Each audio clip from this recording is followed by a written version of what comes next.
अस्सलाम वालेकुम दोस्तों। Welcome back to your favourite channel Forest Blaster. मैं हूं आपका होस्ट एवी। ये जितनी भी वीडियोस बनाता हूं ये कोई फाइनेंशियल एडवाइस नहीं है, ये just for the knowledge purpose है और how I seek the market. और जो है वो ये होता है कि जी मैं किस तरह से ट्रेड्स ले रहा हूँ मार्केट को देख कर, मार्केट की ऑब्जर्वेशन से मुतल्लिक आप लोगों को एजुकेट करने की कोशिश की जाती है इन वीडियोज़ में। तो अगर तो आप जो है वो फॉरेक्स में काम करना चाहते हो अपने फाइनेंशियल कंसल्टेंट से ही जो है मशवरा लेके तो जो है वो इन वीडियोस के ऊपर रिस्पॉन्ड कीजिएगा। तो बाकी ये कि आपसे अगर आपको जो है वो चैनल में वीडियोस पसंद आ रही हैं, आपको कुछ इससे सीखने को मिल रहा है तो प्लीज़ लाइक करें, सब्सक्राइब करें चैनल को, ज़्यादा से ज़्यादा लाइक्स दें, कमेंट्स दें। और नीचे जो है वो लिंक भी मौजूद है और नंबर भी मौजूद है, ताकि जो है कोई पर्सनली अगर मुझसे कोई मज़ीद इन्फॉर्मेशन चाहता है तो मैं उनको भी रिस्पॉन्ड करता हूँ। ठीक हो गया जी। तो 20 अप्रैल और 19 अप्रैल को पहले कवर करते हैं कि जो है वो क्या वीडियो बनाई थी और क्या रिस्पांस रहा। रिस्पांस सीधी सी बात है, मैंने आपको एक एरिया बताया था कि 1975 दो दफ़ा ब्रेक करने की मार्केट ने कोशिश की है, नहीं कर सकी है। और यही कहा था कि अगर जो है कोई 4 आवर कैंडल क्लोज़ होती है जो कि 1981 से ऊपर क्लोजिंग देती है, तब आप वहाँ से बाय की ट्रेड भी लगा सकते हैं। लेकिन कोई ऐसी जो है वो कैंडल क्लोज़ नहीं हुई। 1981 से और 82 से ऊपर कोई भी मामला नहीं आ सका। इवन कि 1980 से भी ऊपर जो है वो कोई क्लोजिंग नहीं आ सकी, हमें मेजर क्लोजिंग मिल सकी कि जब हम बाय में बैठे। और थर्ड टाइम जब 1975 के ऊपर आया तो वो 1975 ब्रेक हो गया। और फिर मैंने कहा था कि जी अगर ये ब्रेक हो जाता है तो हमारा जो टारगेट होगा 1960 के करीब होगा। और लोग मैंने कहा था कि 1968 के ऊपर थोड़ी सी रेजिस्टेंस है, लेकिन वहाँ रेजिस्टेंस के ऊपर रुका ही नहीं और बिल्कुल मौका नहीं मिला। 1960 का मैंने टारगेट कहा था कि 1960 तक आएगा, वो हमारा टीपी हिट हुआ। 62-60 तक का जो टीपी था वो हमारा हिट हुआ और अच्छा वहाँ पर प्रॉफिट बना, गेन हुआ, जिन लोगों के मैसेजेस भी आए पर्सनल। तो लेकिन ये है कि बाद में मार्केट ने बड़ा टर्न अराउंड लिया और मैंने आपको कहा था कि बाइंग एरिया 1960 हो सकता है। लेकिन हुआ क्या? अब ये जो वीडियो में सीखने का मौका आपको मिलेगा और आइंदा के लिए भी आपको ये पॉइंट जो है ना बहुत ज़्यादा जो है वो देगा, आपको लर्निंग देगा। अच्छा, अब होता क्या है कि हम लोग मार्केट का ट्रेंड डाउनवर्ड है, लेकिन हम कहते हैं कि अच्छा ये जो एरिया है यहाँ पर सपोर्ट है। अच्छा, अब सपोर्ट का रिस्पॉन्स कैसे निकाला जाता है? सपोर्ट का रिस्पॉन्स निकाला जाता है कि जैसे मैंने आपको 1960 का एरिया बताया और 1958-60 के ऊपर मार्केट ने पंप लिया। क्यों? क्योंकि वहाँ पर बायर्स मौजूद था और मार्केट 1968 तक चली गई। तो दिस शोज़ कि 80 पिप्स, तकरीबन 80-90 पिप्स जो है वो बायर्स ने मूव किया और एग्जैक्टली वहाँ पर बायर्स मौजूद थे जिन्होंने रिस्पॉन्स किया और वो एक बाइंग एरिया था। उसके बाद क्या होता है कि जब जब भी हमें कोई ऐसा एरिया फाइंड आउट हो जाता है तो उसमें नॉर्मली जो बड़े प्लेयर्स होते हैं सारा कुछ होता है, वो देखते हैं कि अच्छा यहाँ पर इतने बायर्स मौजूद हैं जो कि सेलर्स को रोक सकते हैं। तो फिर जब वो एरिया रीटेस्ट करने के लिए आता है तब वो बड़े बड़े बायर्स उस उन्हीं प्राइसेस के ऊपर एंगेज हो जाते हैं और फिर वहाँ से प्राइस उठ जाती है। तो this is how the market works. लेकिन एक्चुअली एक्चुअली हुआ क्या, ये बड़ी मज़ेदार सिचुएशन बनी है। मतलब और इसमें वही बात है कि मैं आपको फंडामेंटल साइड लाजमी कवर करता हूँ। तो इसमें फंडामेंटल जो एक न्यूज़ थी उसने बड़ा इंपॉर्टेंट रोल प्ले किया। आप जो है वो फेडरल रिज़र्व के जो हैं वो फेड इवेंट्स जो हैं उनका स्टेटमेंट एक आया कि जी हम जो मई में रेट हाइक है that is not going to 75 base points but 50 base points. अब हुआ क्या था कि लास्ट जो था वो जो रेट हाइक हुआ था तो उसमें 50 बेस पॉइंट्स की आवाज़ें थी, बहुत ज़्यादा आवाज़ें थी। और यही था कि 50 बेस पॉइंट्स जो है वो फेडरल रिज़र्व इंक्रीज़ करेगा। लेकिन हुआ क्या, 25 बेस पॉइंट्स फेडरल रिज़र्व ने इंक्रीज़ किए, जिसकी वजह से वो जो 25 बेस पॉइंट्स इंक्रीज़ हुए थे उन्होंने मार्केट पर इम्पैक्ट नहीं डाला, उल्टा मार्केट को बुलिश कर दिया। तो इस दफ़ा भी मोस्टली जो ट्रेडर्स थे including my self, I was thinking the same thing कि जी 50 बेस पॉइंट्स की मार्केट में आवाज़ है और कोशिशों की ज़रिए बात है कि रिसेशन को भी देखना होता है। एकदम बेस पॉइंट्स बहुत ज़्यादा तेज़ी से अगर बढ़ा दिए जाएँ तो फिर वो यही होता है कि रिसेशन की तरफ मार्केट इकॉनमी चली जाती है। तो उन्होंने अपने उस इकॉनमी को जो है वो रिसेशन की तरफ भी देखना है, उस मामले को भी कवर करना है।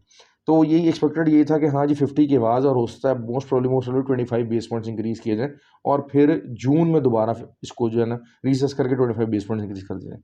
लेकिन उन्होंने एक चीज़ क्लियर कर दी कि जी 50 बेस पॉइंट्स इंक्रीज़ होने वाले हैं, 75 नहीं होंगे, जिसने वहाँ से जो 60 की भी जो हमारी वो जो ट्रेड थी उसको तोड़ दिया।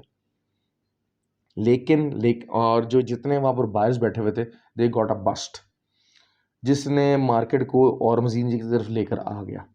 तो हर बार, क्योंकि मेरी बात है, हर चीज़ का एक रीज़न होता है। वहाँ पर आपने देखा कि मार्केट बायर्स ने अच्छा रिस्पॉन्ड भी किया था, बायर्स वहाँ पर मौजूद भी थे, लेकिन उसके बावजूद भी जो है वो बायर्स वहाँ से एकदम से ऐसे गायब हो गए कि जैसे गधे के सर से सींग वाला मामला होता है। तो उसकी रीज़न ये बनी। अब जो है वो उसको, मार्केट को अब हम दोबारा से जो है, उसके बाद वो यही हुआ कि उसकी वजह से मार्केट आ गई अपनी निचली उसके ऊपर।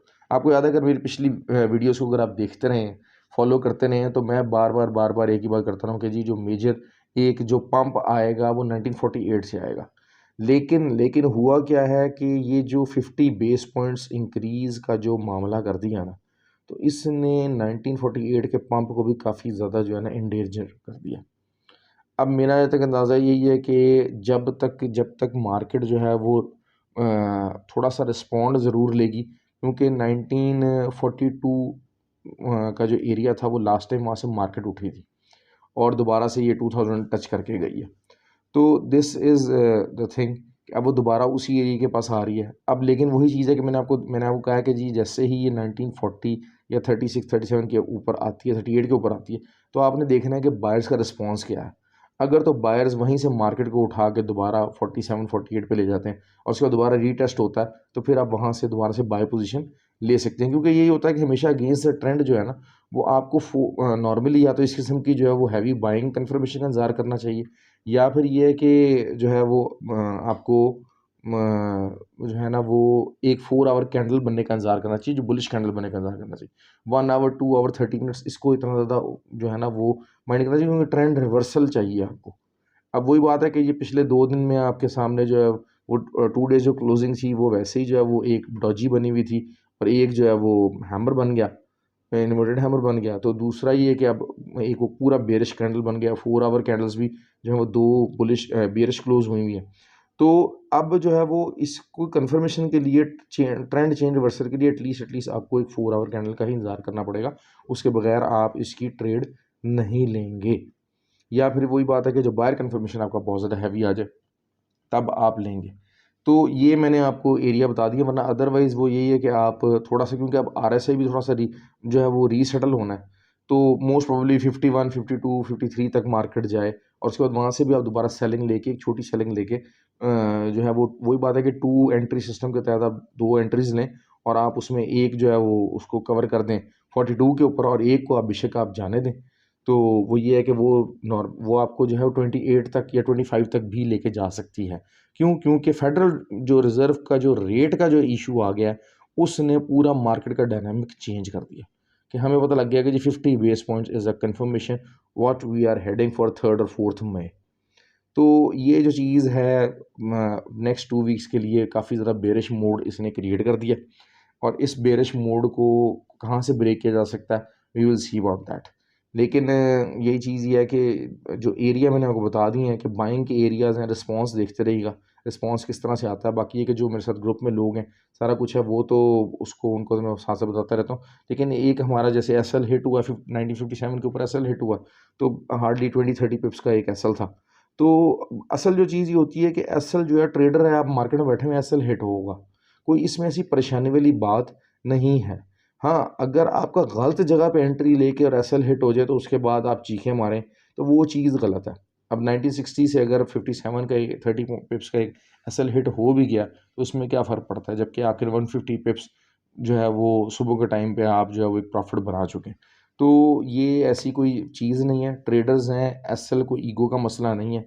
मार्केट का जो रेट है ना, दैट इज़ द किंग, और आप किंग के साथ मूव करेंगे, आपकी अपनी मर्ज़ी, आपकी अपनी चाहत, ख्वाहिशात के मुताबिक मार्केट नहीं चलेगी। मार्केट आपको डंप भी देगी, पंप भी देगी, लेकिन जो आपको जो एसएल है वो हमेशा आपको बड़े नुकसान से बचाएगा। और अपनी ट्रेड्स को और उसको जो है ना लॉट साइज़ को मैनेज करें हमेशा से। इस किस्म का नुकसान आपको नहीं होना चाहिए। मेरा भी एक एसएल हिट हुआ, लेकिन वही बात है कि वो इतना कोई एसएल था कि जो है वो मैं बड़ा ईज़िली उसको बेयर कर गया। कोई उसमें ऐसी मुझे परेशानी नहीं हुई कि मैं उसके लिए रोना रहूँ कि हाँ जी, मुझे मेरा इतना लॉस हो गया। क्योंकि हम लोग करते क्या हैं, हम लोग 100 पिप्स का जो एसएल दे देते हैं, और प्रॉफ़िट जो होता है वो हम 60-70 पिप्स निकाल रहे होते हैं, और वही बात है, हमारा प्रॉफ़िट जो होता है वो चोर होता है। हम 60-70 जो है वो पिप्स हमारा प्रॉफ़िट निकलता है और हम उसको पकड़ के भाग रही करते हैं। तो ये चीज़ जो है ना वो ट्रेडिंग के जो है वो असूलों के ख़िलाफ़ है, ट्रेडिंग के तरीक़ों के ख़िलाफ़ है। मेरी कोशिश होती है कि आप सब लोगों को गाइड करता रहूँ कि how to trade in a very good manner. थोड़ा-सा क्योंकि यही होता है कि आपको कुछ चीज़ें टेक्निकल्स बहुत ज़्यादा समझ नहीं भी आ रहे, तो मैंने आपको थोड़ा-सा इसी तरीके से जो है, अगर मैंने आपको सपोर्ट का रिस्पॉन्स बताया है, तो इसी तरीके से आपको रेजिस्टेंस का रिस्पॉन्स भी बताया कि रेजिस्टेंस जहाँ पर आएगी, जहाँ सेलर मौजूद होगा, तो मार्केट को नीचे लेके जाएँगे। तो अगर आप इन्हीं 2 चीज़ों को ऑब्ज़र्व करके ही अगर आप अपनी जो है ना ट्रेड्स करेंगे, तो आई एम श्योर कि आपके जो है ना बहुत सारे जो एसएल हिट होना बंद हो जाएँगे। मेरा भी ये है कि 2 हफ़्ते के अंदर फर्स्ट एसएल एक हिट हुआ। कोई ऐसी इसमें बात नहीं है, 30-40 पिप्स का अगर आपको जो है वो एसएल हिट हो भी जाता है, तो it's part of the game, it's part of the market. SL हमेशा आपको बड़े लॉस से बचाएगा। एक अच्छा समझदाराना एसएल जो है ना, वो चीज़ रखें और मार्केट को एन्जॉय करें और प्रॉफ़िट करें। अल्हम्दुलिल्लाह प्रॉफ़िट प्रॉफ़िट रहा हमारा, लेकिन ऑब्वियसली जो मार्केट है आपकी मर्ज़ी के मुताबिक नहीं चलती है। ऑल्दो कि मैं वही बात थी कि मैं 1962 तक मार्केट देख रहा था, 60 तक मार्केट देख रहा था, उससे ज़्यादा नीचे जाते हुए नहीं देख रहा था। लेकिन उससे ज़्यादा भी नीचे चलेगी, क्यों? क्योंकि मार्केट के ऊपर हमारा कंट्रोल नहीं है। और वही बात होती है कि जब फंडामेंटल न्यूज़ आती है, तो आपको अंदाज़ा नहीं होता कि फंडामेंटल न्यूज़ किस हद तक जो है वो मार्केट को डाउन लेके जाएगी। आप उसको असेस अक्सर नहीं कर पाते हैं। हाँ, टेक्निकल्स और चार्टिंग की बेस के ऊपर तो आपको अंदाज़ा रहता है कि हाँ, यहाँ पर हमें सपोर्ट है, यहाँ रेजिस्टेंस है, यहाँ पर हम इस चीज़ को हैंडल कर लेंगे। लेकिन फंडामेंटल न्यूज़ का रिस्पॉन्स जो होता है, वो हमेशा अनगाइडेड मिसाइल की तरह होता है। वो किसी भी जगह पे जाके, कहीं भी जगह जाके हिट कर सकता है। तो दैट्स ऑल फॉर टुडे। और जो है वो आई होप कि आपने वीडियो एन्जॉय की होगी। लाइक करें, सब्सक्राइब करें, कमेंट करें और please keep appreciating the channel. Thank you very much and have a good day.